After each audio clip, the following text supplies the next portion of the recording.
Tu penses vouloir évoluer, tu cherches des réponses, tu regardes ce type de contenu, mais il y a une vérité que ton esprit rejette immédiatement. Non pas parce qu'elle est fausse, mais parce qu'elle attaque directement ton ego. Et tant que tu la refuses, tu restes exactement le même. Marc Aurèle observait que l'ego humain possède une capacité remarquable à se protéger. Cette protection ne se manifeste pas toujours de manière évidente. Elle ne prend pas forcément la forme d'une arrogance visible ou d'une volonté de domination. Elle agit de manière plus subtile. Elle influence la manière dont l'individu interprète les situations, justifie ses décisions et perçoit ses propres limites. Beaucoup de personnes pensent être lucides sur leur vie, mais cette lucidité est souvent partielle. Elle s'arrête précisément là où elle devient inconfortable. L'ego intervient alors pour préserver une image cohérente de soi-même. Il transforme certaines vérités en interprétations plus acceptables. Un échec devient une circonstance, une erreur devient une exception et une stagnation devient une phase temporaire. Marc Aurèle comprenait que ce mécanisme est profondément humain. L'esprit cherche à éviter ce qui pourrait remettre en question sa propre valeur. Pourtant, c'est précisément dans ces zones inconfortables que se trouvent les possibilités de transformation. Tant que l'ego maintient cette protection, l'individu reste dans une perception limitée de lui-même.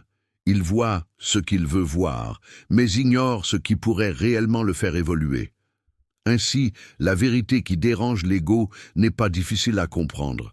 Elle est difficile à accepter. Ce mécanisme de protection devient encore plus puissant parce qu'il est presque invisible. L'ego ne dit jamais clairement « je refuse cette vérité ». Il agit en modifiant subtilement la perception. Marc Aurèle observait que l'esprit humain est capable de reformuler la réalité pour la rendre plus confortable.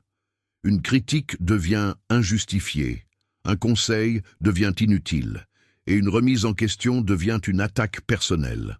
Ainsi, l'individu peut continuer à penser qu'il est ouvert au changement tout en évitant les vérités qui pourraient réellement le transformer. Ce processus est particulièrement dangereux, car il donne l'illusion de la progression. La personne lit, écoute, réfléchit, mais elle n'intègre pas ce qui la dérange profondément. Marc Aurèle insistait sur le fait que la véritable évolution commence là où le confort disparaît. Tant que l'individu reste dans des idées qui confirment ce qu'il pense déjà, il ne change pas.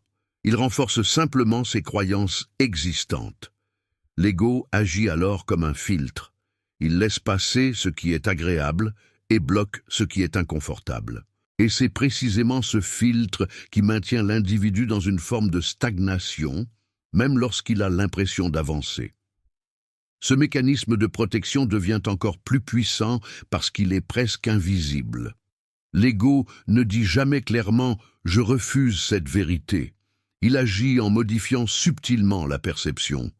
Marc Aurèle observait que l'esprit humain est capable de reformuler la réalité pour la rendre plus confortable. Une critique devient injustifiée, un conseil devient inutile, et une remise en question devient une attaque personnelle. Ainsi, l'individu peut continuer à penser qu'il est ouvert au changement tout en évitant les vérités qui pourraient réellement le transformer. Ce processus est particulièrement dangereux car il donne l'illusion de la progression. La personne lit, écoute, réfléchit, mais elle n'intègre pas ce qui la dérange profondément. Marc Aurèle insistait sur le fait que la véritable évolution commence là où le confort disparaît. Tant que l'individu reste dans des idées qui confirment ce qu'il pense déjà, il ne change pas. Il renforce simplement ses croyances existantes. L'ego agit alors comme un filtre. Il laisse passer ce qui est agréable et bloque ce qui est inconfortable. Et c'est précisément ce filtre qui maintient l'individu dans une forme de stagnation, même lorsqu'il a l'impression d'avancer.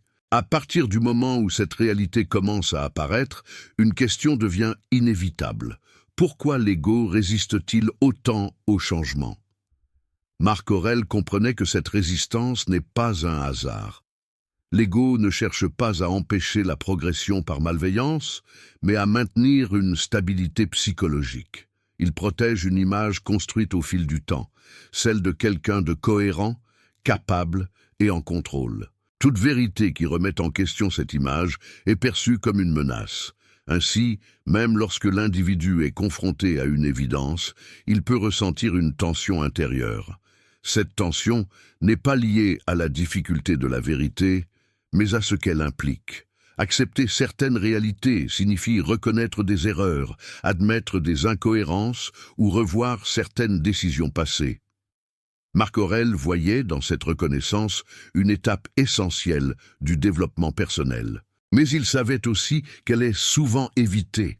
L'esprit préfère maintenir une version stable de lui-même plutôt que de traverser l'inconfort d'une transformation. C'est pourquoi certaines personnes restent bloquées malgré leur désir de progresser. Elles cherchent le changement, mais seulement dans les limites que leur ego accepte. Et ces limites sont précisément ce qui empêche toute évolution profonde. Un autre aspect essentiel que l'ego refuse souvent d'accepter concerne la responsabilité personnelle. Marc Aurèle insistait sur le fait que l'individu possède toujours un certain contrôle sur ses actions, même lorsque les circonstances sont imparfaites. Pourtant, reconnaître cette responsabilité est inconfortable, car cela signifie que certaines situations ne sont pas uniquement le résultat de facteurs extérieurs, mais aussi de décisions répétées. L'ego préfère une autre version, celle où les obstacles viennent principalement du monde, des autres ou des circonstances. Cette interprétation protège l'image de soi. Elle permet d'éviter une remise en question directe, mais elle a aussi une conséquence. Elle enlève le pouvoir d'agir. Si tout dépend de l'extérieur, alors le changement devient difficile, voire impossible. Marc Aurèle voyait dans cette posture une forme de dépendance. L'individu attend que les conditions changent, au lieu de modifier ses propres actions. Pourtant, dès que cette responsabilité est acceptée, la perception change. Même dans une situation limitée, il devient possible d'agir différemment, d'ajuster ses choix ou de modifier ses habitudes. Cette prise de responsabilité ne garantit pas un résultat immédiat, mais elle crée un mouvement.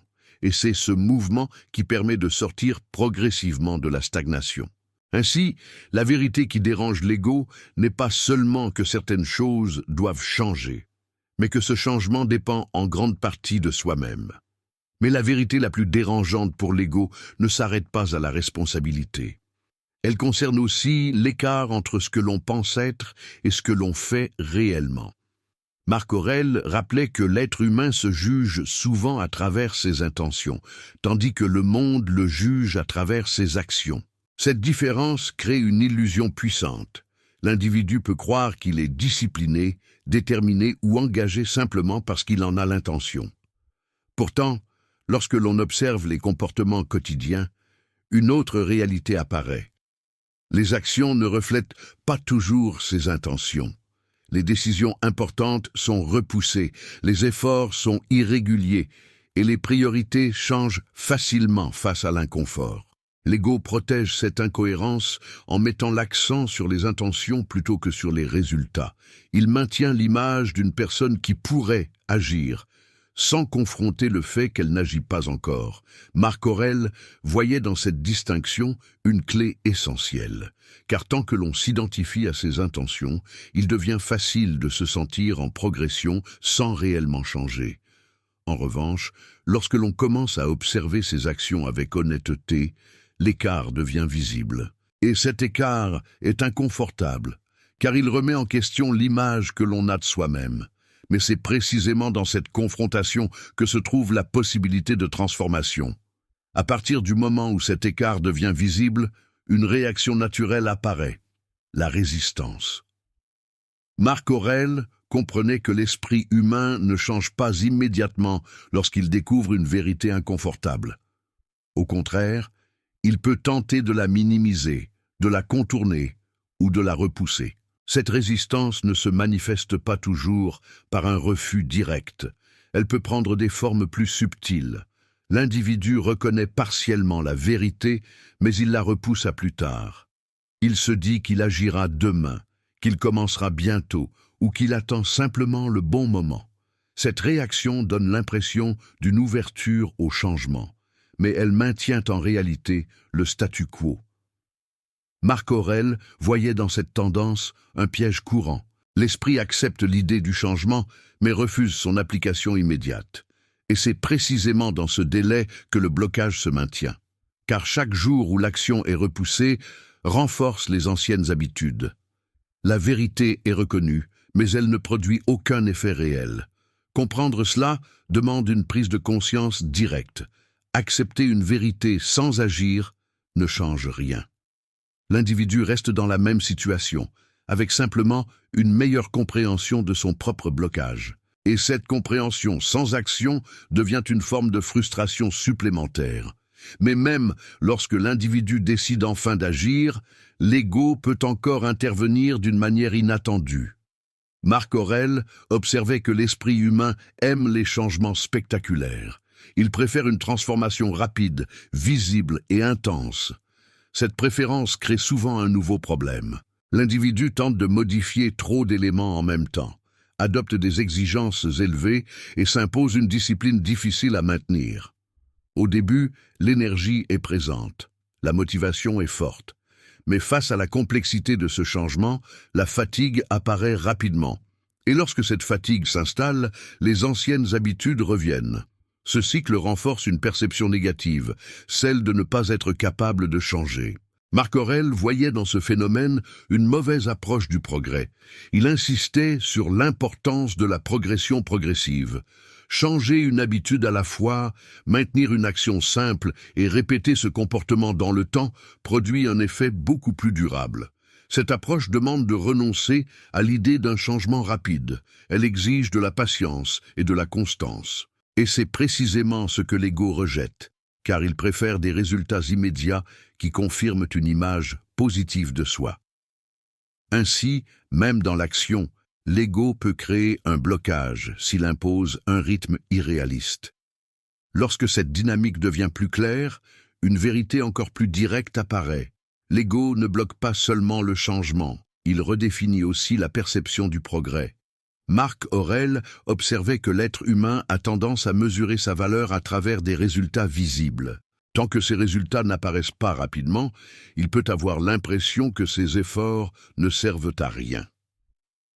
Cette perception est trompeuse, car une grande partie du progrès réel se produit de manière invisible. Les habitudes se construisent lentement. La discipline se renforce progressivement et la manière de penser évolue avant que les résultats extérieurs ne changent. Pourtant, l'ego rejette cette phase. Il veut une preuve immédiate que le changement fonctionne. Et en l'absence de cette preuve, il pousse l'individu à abandonner ou à modifier sa direction. Marc Aurèle voyait dans cette impatience une erreur de jugement, car abandonner un effort simplement parce que les résultats ne sont pas encore visibles revient à interrompre un processus qui était en train de se construire. Comprendre cela demande une forme de confiance différente, une confiance dans le processus plutôt que dans les résultats immédiats. Lorsque cette confiance se développe, l'individu continue à agir même sans validation externe. Et c'est précisément cette continuité qui permet au progrès invisible de devenir visible avec le temps. À ce stade, une compréhension plus exigeante s'impose. L'ego ne se manifeste pas uniquement dans les moments d'échec, mais aussi dans les moments de confort.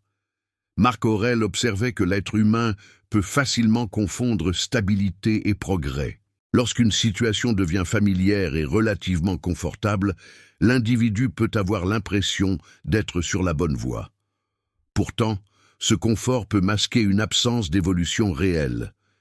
Les habitudes restent les mêmes, les décisions ne changent pas et les résultats stagnent. Mais comme il n'y a pas de difficulté visible, l'ego interprète cette situation comme satisfaisante. Cette interprétation est dangereuse car elle empêche toute remise en question.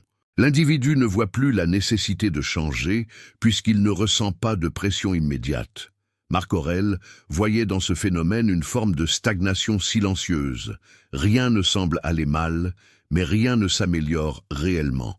Et avec le temps, cette absence de progression devient une limitation. Comprendre cela demande une vigilance particulière. Il ne suffit pas d'éviter les erreurs visibles, il faut aussi examiner les situations qui paraissent normales. Car c'est souvent dans cette normalité que se cache le blocage le plus durable. Ainsi, la vérité qui dérange l'ego n'est pas seulement liée à l'échec, elle concerne aussi les moments où tout semble aller suffisamment bien pour ne pas changer.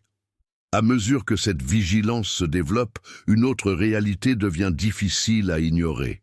L'ego n'est pas seulement un obstacle, il devient un guide silencieux si l'on ne le questionne pas. Marc Aurèle observait que beaucoup de décisions quotidiennes sont influencées par le besoin de préserver une certaine image de soi. Ce besoin peut sembler anodin, mais il influence profondément les choix. L'individu peut éviter une action simplement parce qu'elle risque de révéler une faiblesse, refuser une opportunité par peur de ne pas réussir, ou maintenir une position pour ne pas admettre une erreur. Ces décisions ne sont pas toujours conscientes. Elles sont souvent justifiées par des arguments rationnels, mais elles suivent une logique différente, protéger l'image plutôt que chercher la progression.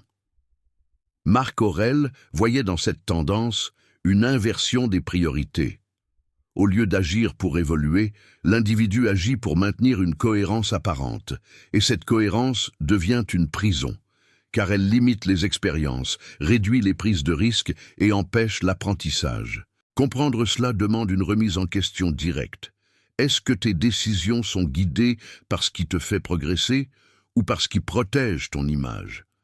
Cette question est inconfortable, mais elle révèle une vérité essentielle. Tant que l'ego dirige les choix, la progression reste limitée.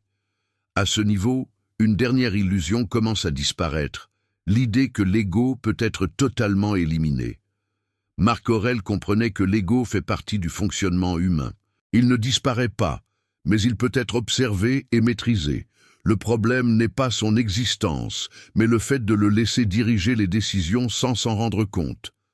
Beaucoup de personnes pensent qu'elles doivent devenir parfaitement disciplinées, parfaitement rationnelles ou totalement détachées pour progresser.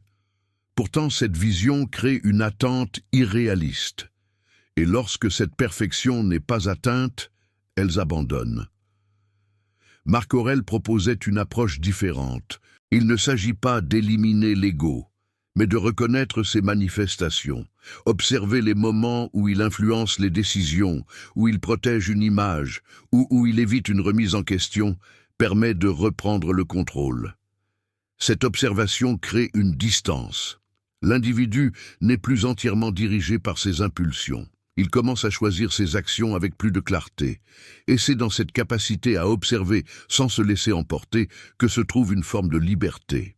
Ainsi, la vérité qui dérange l'ego n'est pas qu'il doit disparaître, mais qu'il doit être confronté, compris et maîtrisé dans les décisions quotidiennes. À ce stade, une conclusion plus directe s'impose. Tant que l'ego n'est pas confronté, il transforme chaque tentative de progression en illusion.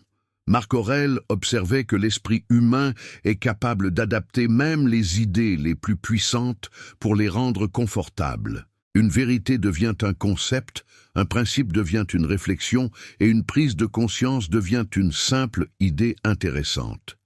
Ainsi, l'individu peut accumuler des connaissances sans jamais changer réellement. L'ego intègre ses idées dans son propre système sans remettre en question les comportements existants. Ce phénomène est particulièrement subtil. La personne peut avoir l'impression d'évoluer, car elle comprend davantage, elle réfléchit plus et elle analyse mieux. Pourtant, si ses actions restent identiques, rien ne change.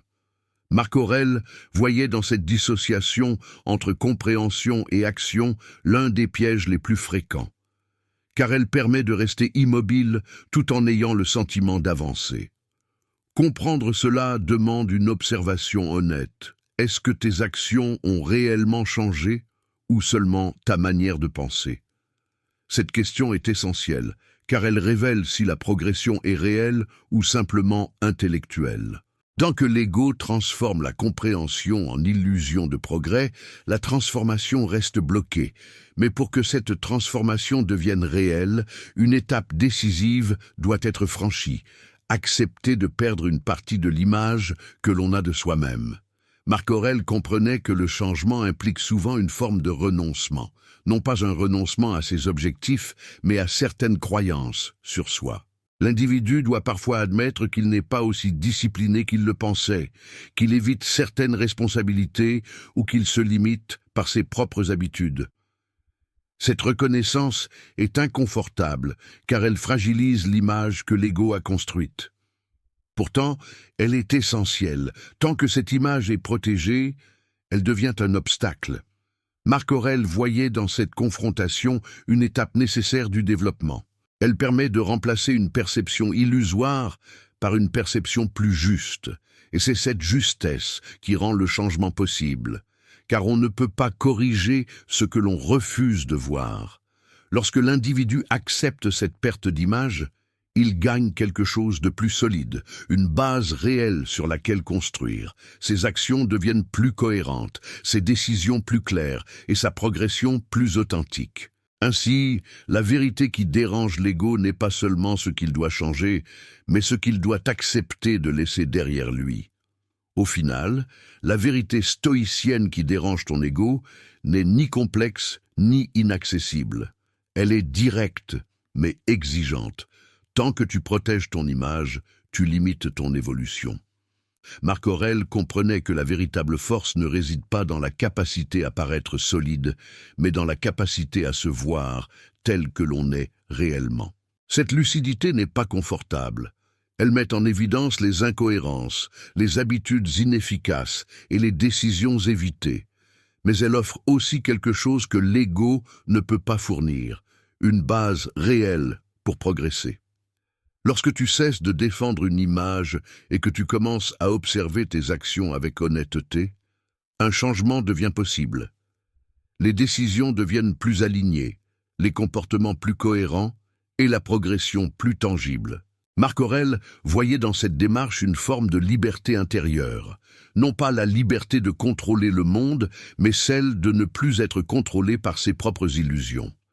Ainsi, la question n'est pas de savoir si cette vérité est dérangeante, mais si tu es prêt à l'accepter. Car c'est seulement à partir de ce moment que ton évolution commence réellement.